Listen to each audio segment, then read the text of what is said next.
let's open up for Q&A. We have, unfortunately, a fairly small stage, and so we want to have a Q&A session that involves Corinna, Lawrence, and Amor. They're sitting on the front row here, and my understanding is that we will see them on the screen. But so please direct questions either to the panel or to the authors, and I'll take them maybe 3 by 3 so that we can have some sense of speed. Please, sir. And if you can introduce yourself when you ask the question, that would be great. Thank you very much, and for the presentation and also for the report. Very worthwhile reading. My name is Ajay Markande. I'm the director for FAO for North America. So I'm actually based around the corner. I don't have it's not so much a question, but I did want to put some points across, just generally. First of all, I wanted to make the distinction between undernutrition and malnutrition. In a sense, I think this is sort of focusing on this, but I think what Rob was saying is that they bring along different policy responses. So food and nutrition security, for example, is a poverty issue in a number of countries, and malnutrition is the sorts of things that we're talking about, the non-communicable diseases, and how do we go forward for it. And as I said, on the policy level, in situations where people don't have adequate diets or access to food, a poverty issue or an economic issue, we really do need to look at the policy architecture around that. And on the malnutrition, the non-communicable diseases, we really need to look at taxation and things that Sajeev was talking about.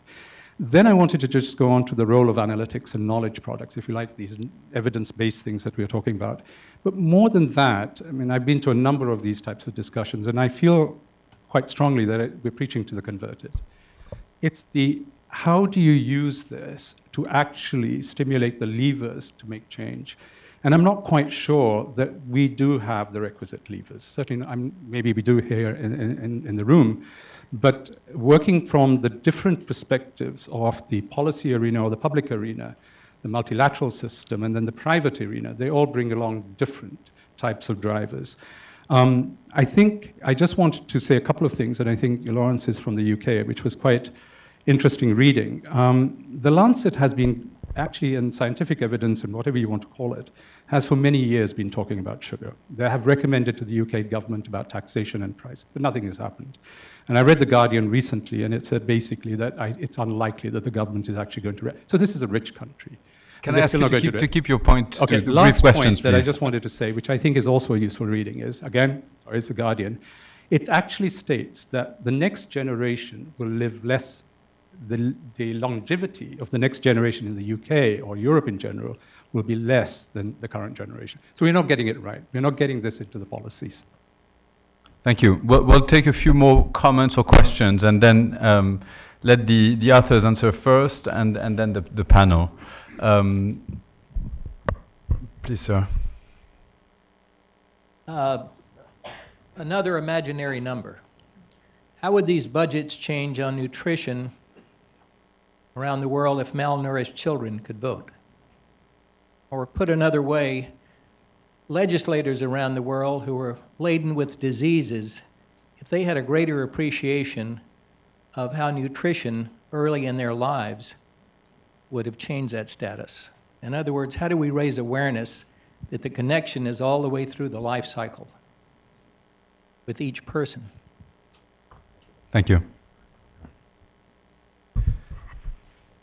Sir, here, blue shirt. Thank you very much. My name is John Lamb with Apt Associates, formerly with the World Bank. I'd like to ask a multi-part inconvenient question about a very mundane topic, which in the field we practitioners run into all the time, which is home gardens and community gardens, and bring it down to earth in that sense. Tens of millions of dollars have been devoted to home and community gardens over the last couple of decades, led principally by NGOs, and one particular NGO that I won't mention. More recently, and to Feed the Future, trying to link ag and nutrition, USAID is adding to that movement and encouraging in many projects the creation of home gardens. Yet the evidence of actual nutritional impacts of home gardens is extremely weak. There are issues relating to microbial contamination, issues relating to heavy metal contamination in the water that might be coming from deep wells. There's all kinds of issues associated with them and actually represent costs. So how can one reconcile the need for and desire for evidence-based decision-making with all of these millions of dollars that have gone into a specific intervention, which probably is actually not having the effect at all that it's desired?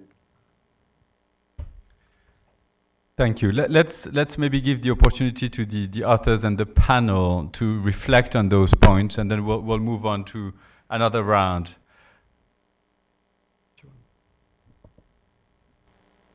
I didn't hear many questions, but I'm going to ask Maria Ruel to answer the one on home gardens.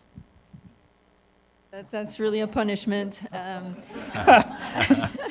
Well, I was actually whispering to Lawrence when the question came that this is a question we should ask of Food Aid as well. So I don't know. I think there's a lot of programs that don't work, or at least a lot of types of programs that we don't have evidence that they work because they haven't been evaluated well. I don't have a strong opinion about how much money we should invest in home gardens.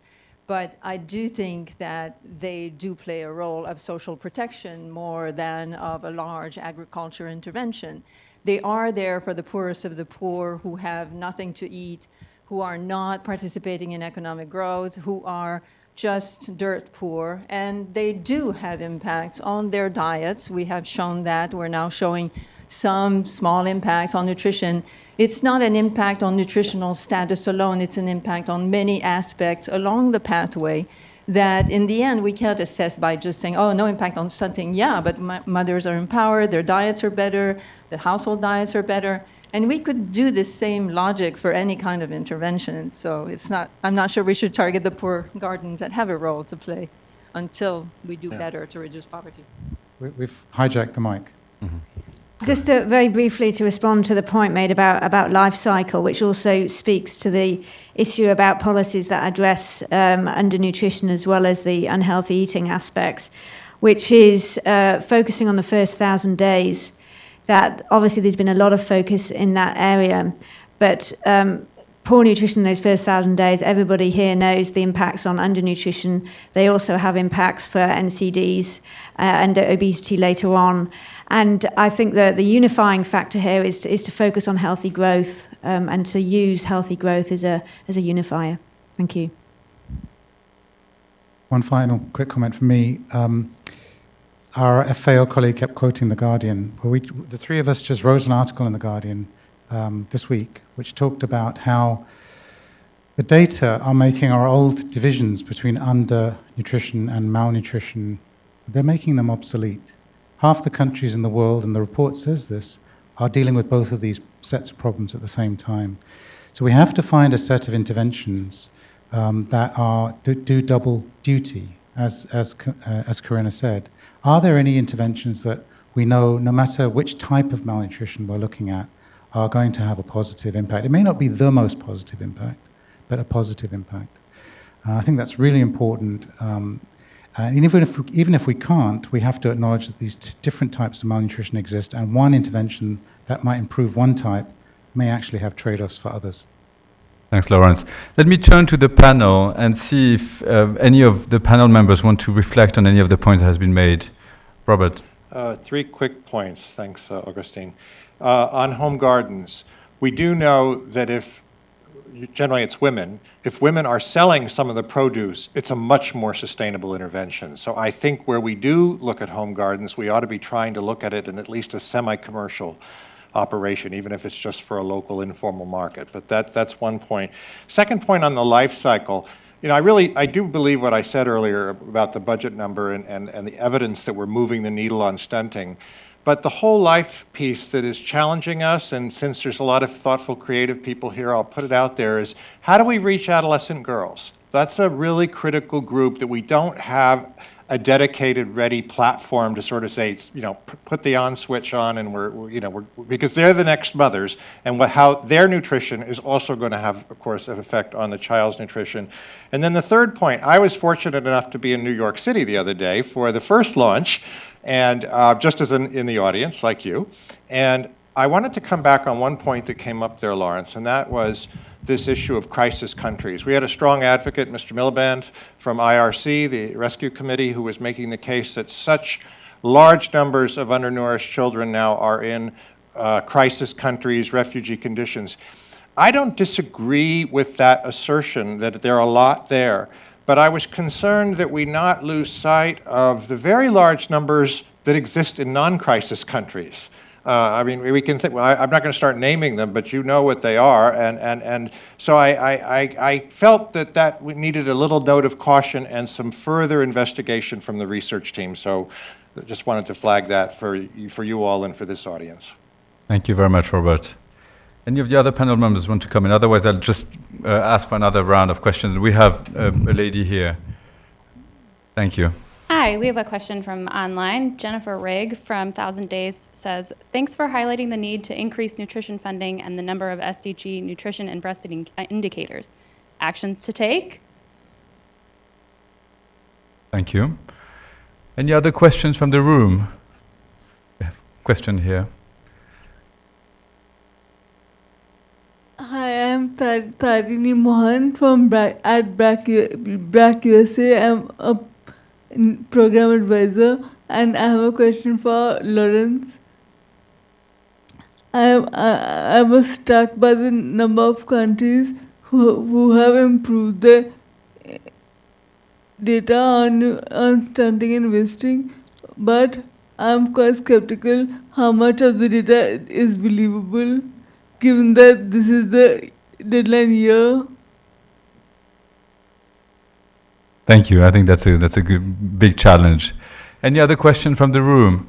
So we have one hand here, and then Paul in the back. Over here. Hi, I'm Julie Howard, Michigan State University, formerly with USAID. I'm wondering if we're starting to get a sense of what interventions, nutrition-sensitive ag nutrition interventions, are proving to be worthy of note, in our quest. So orange flesh sweet potatoes, iron and folate enriched legumes, sanitation. Or not asking for data, just sort of glimpses into what we're thinking. I guess that's mainly to Rob, but also to World Bank. Thank you. Paul. Thanks. I'm Paul Eisenman. I've had various involvements with scaling up nutrition over the last several years. And congratulations to the team leaders and to the 100-odd people who were involved in producing the report. And I have a question for Imorn. From the point of view of program countries, what would you say are the two biggest problems that you face in moving to sustainable, large-scale results on the ground? And let's leave out money. We know that money is a very big one, but other than that. Thank you, Paul. We have, I think, one more question here, and then we'll take answers from the authors and the panel, and we'll have to wrap up. Hi. Good afternoon, Tambra Stevenson, PATH. I had two questions. One on the role of business, about especially the food sector, if there's been any data to look at how to create standard nutrition labeling to ensure that nutritionists on the ground, such as in Africa, can better prepare consumers in urbanized environments where we have an increase in international investment to grow the business community. And then the second is the role of education, about any data on existing academic nutrition programs, especially since, at least here in the States, women compose many of the nutrition programs. How can that be a target of educating them to grow the sector of nutritionists that will be needed on the ground, and also ensure that they are equipped with the information to address the dual issue of malnutrition? Thank you. Can I invite either Lawrence, Corinna, or Imorn to share thoughts or answer some of the questions, and then we'll move to the panel. Thank you for that. From the country point of view, with the scaling up nutrition, the major hurdle that you say, one, is how to bring on board other sectors beyond health to really integrate and multi-sectoral. We talk of common results framework from this. These are the most challenging one. If you can get there, with budget allocation and implementation, you really win certain progress. Second is capacity and technical know-how support, from level of central down to community level, how to really sustain some of the progress that are being made short-term wise because you're parachuting help in those countries and they cannot sustain it. Once those people are out, they're down. So this is where the two major ones. Thank you. You've shamed me into standing up. Stand up, anyone. The comment from our BRAC colleague was basically, are people playing to the test? Are people, this is the MDG year, are lots of good results coming in because this is the final year of the MDGs? I think that was the gist of your question. I really don't have a good answer for you. I mean, the data we use comes through WHO and UNICEF, and they put it through some pretty good, rigorous tests, but it will be very interesting to see if the post-MDG set of data show a dip or not. I really hope they don't, but it's a great question. The question about education, schools, the question about schools is really important as well, because they are one of these, schools are one of the, interventions in schools are potentially one of these double duty interventions that Corinna mentioned, because there may be ways of framing schools and universities, framing the way people learn about healthy eating and exercise and nutrition.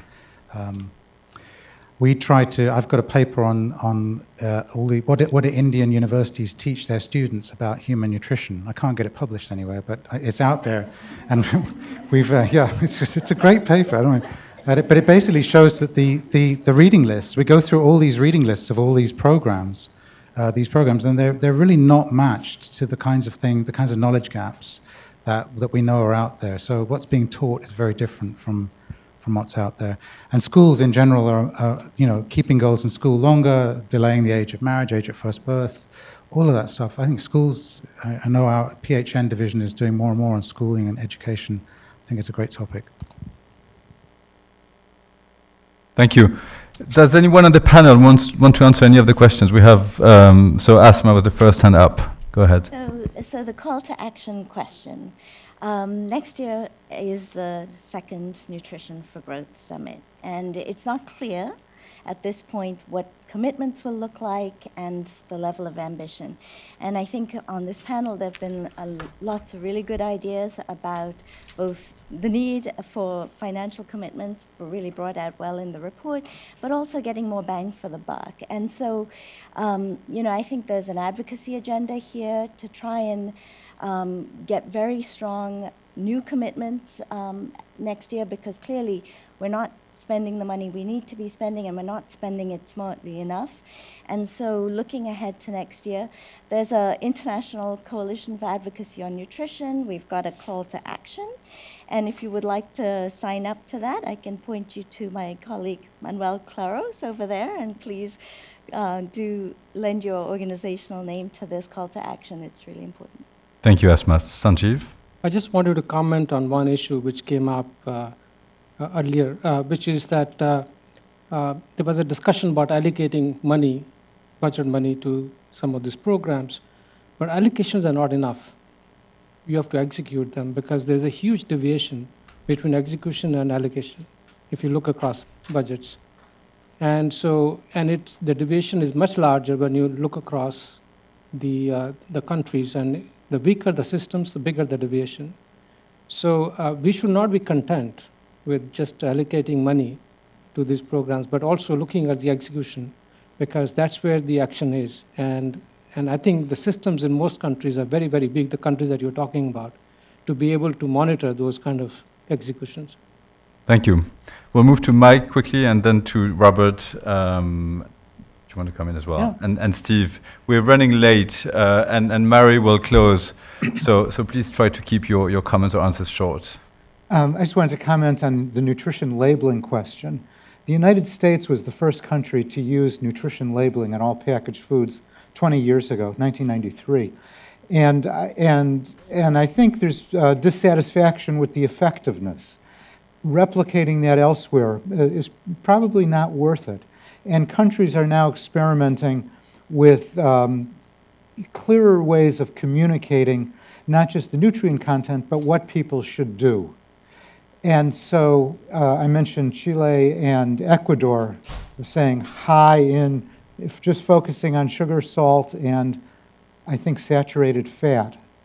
And I think that kind of labeling, or good food, bad food, one red dot or one green dot on a food package, will be more influential with consumers, more helpful in actually improving diets. Thank you. Robert?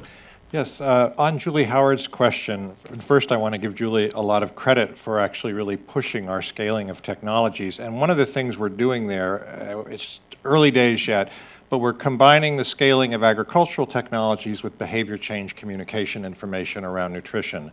So we do have some anecdotal data around pulse adoption having positive nutrition effects, but the problem we face is around the confounding with income effects. And you know, the irony is that most high nutrition products, whether they're pulses or animal source foods or fruits or vegetables, they're high value. So there's an income effect and there's a consumption effect, and figuring that out is not always real easy to do. We do see that diversification is essential if we're going to achieve our poverty aims. So that opens up a lot of potential around nutrition gains that can go along with that. And we do see that happening as people say adopt small livestock. I want to be clear that people don't understand me as saying that staples are not important, because it's staple productivity that potentiates diversification. We're dealing with very high-risk households, highly risk-averse households, so they need to be assured of their maize yield before they start growing vegetables or raising pigs or whatever it is. And finally, I think the other key factor here is how much influence women have in the household on resource allocation. And that's the other piece that really can generate the impact. So that has to be part of the whole behavior change and technology packaging. Couldn't agree more. Stephen? I think Robert just said what I wanted to say, but better than what I would have said. So. Great, let's close it here then. I want to thank you very much, our panelists, for this great discussion. If you can give them a round of applause.